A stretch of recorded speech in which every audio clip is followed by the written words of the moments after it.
All right, welcome to part 9 of the Roaring Twenties. This is a Prohibition profile on George Remus.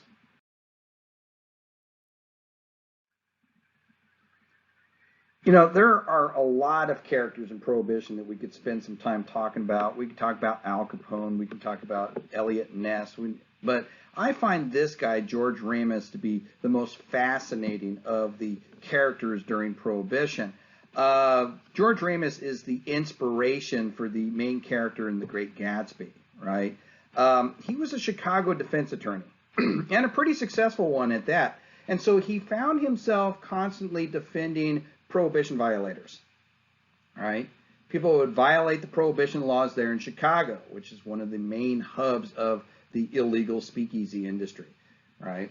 And what he found was he would show up with a group of men on court dates where they do these, the courts are so backlogged. They would have say, bring everybody, come this day. We'll give you a blanket fine, and so you can all walk out of here. And so all these guys come in. And he would have a group of his clients with him, and they say, all right, there you go. You violated the Volstead Act. You're fined $1,000 and you can go. And then he was watching his clients pull wads of hundreds out of their pocket, count out. All right, $1,000. There you go. I'll see you next week. It got George Remus thinking. See you next week. There is a lot of money to be made here. And so he wasn't really making, he was making good money as a defense attorney, but there's a lot more money changing hands, and he decided, you know what, I want to get in on this. And so he decided to quit being a Chicago defense attorney, but he doesn't want to get caught up in the gang wars, the drive-by shootings, the turf battles in places like Chicago, so he moves to Cincinnati. Cincinnati has a distinction in that that about 80% of the medical liquor licenses being issued in America are within 300 miles of the city. He begins buying up these medical liquor licenses, these legal documents that allow you to produce medicinal liquor. All right, okay, that's fine. There's nothing he's doing wrong so far, right? But here's where he's going to begin to tap into the unrestricted wealth of Prohibition. He begins producing far more than he's reporting to the government. He's producing the medical liquor, but he's also producing a large share of extra liquor, which is getting siphoned off and snuck to a warehouse that he has set up in Cincinnati called Death Valley Farm.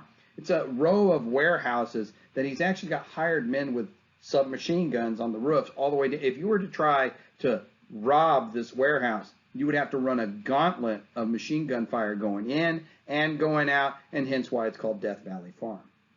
Okay. He begins making money hand over fist, just insane amounts of money. How much? Well, I'll give you an example.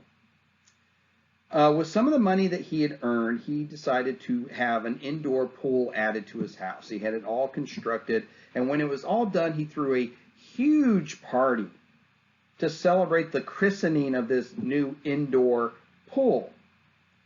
For every man that came to this party, he gave them a brand new England watch that was personalized. Now, that was the equivalent. Imagine going to a party and being handed a $35,000 Rolex. Here's your gift for showing up. Every woman that came to a party, this party, was given a brand new Pontiac car. Right? See, Oprah wasn't first. George Remus had beaten her to the punch on this, right? Now, that's a lot of money, and it does draw some attention. Like Al Capone, he too will be eventually captured and arrested and prosecuted for tax evasion. It was the easiest way to get these Prohibition violators, get them for tax fraud, right? He goes to prison. But he's not worried about it because the government couldn't confiscate any of his wealth. In prison, he had a cellmate by the name of Franklin Dodge. Franklin Dodge, he is going to ask him, he says, how did you do it? I don't understand. How is it that you go to jail, but the government can't take any of this ill-gotten money that you've built up? And George Remus tells him, he goes, oh, man, it was simple. I put everything in my wife's name. They can't touch it because it's not in my name. They're not prosecuting my wife because she hasn't done anything wrong. Franklin Dodge is really impressed with what George Remus's solution is here. They're in this jail here in this prison here in Atlanta. But Franklin Dodge is also an FBI agent. You see, he is posing as a prisoner in this Atlanta prison, not to go after George Remus and figure out how he managed to keep the money, but it was actually the warden of the prison was taking bribes, and he was there investigating that. All of a sudden, he's given this just incredible information. So what does he do with this information? Well, he quits the FBI, of course, and he goes to Cincinnati, and he starts a love affair with Imogene Remus, the wife of George Remus. And he gets her to sell everything. Cash out. George Remus gets paroled. He comes home and he finds it really strange. He had to break into his own house. The key was changed. In the foyer of his house is a $100 bill and a note. It says, "This is all you get, you son of a bitch. I want a divorce." What proceeds now is a very public and hotly contested divorce between the famous George Remus and his wife, Imogene Remus, and over who gets all of this money, right? So bad, in fact, this public spectacle becomes that after one particularly hot day in the courtrooms of screaming back and forth, George Remus got into his cab and told his cab driver to follow Imogene and run her car off the road, and he did. The taxi driver ran her car off the road at Eden Park there in Cincinnati. She gets out in the Springhouse gazebo at the Eden Park. She's yelling at George Remus as he gets out of the taxi cab, pulls a revolver from his pocket, and shoots her in the head at point-blank range. So, divorce is final. But now we've got a murder trial.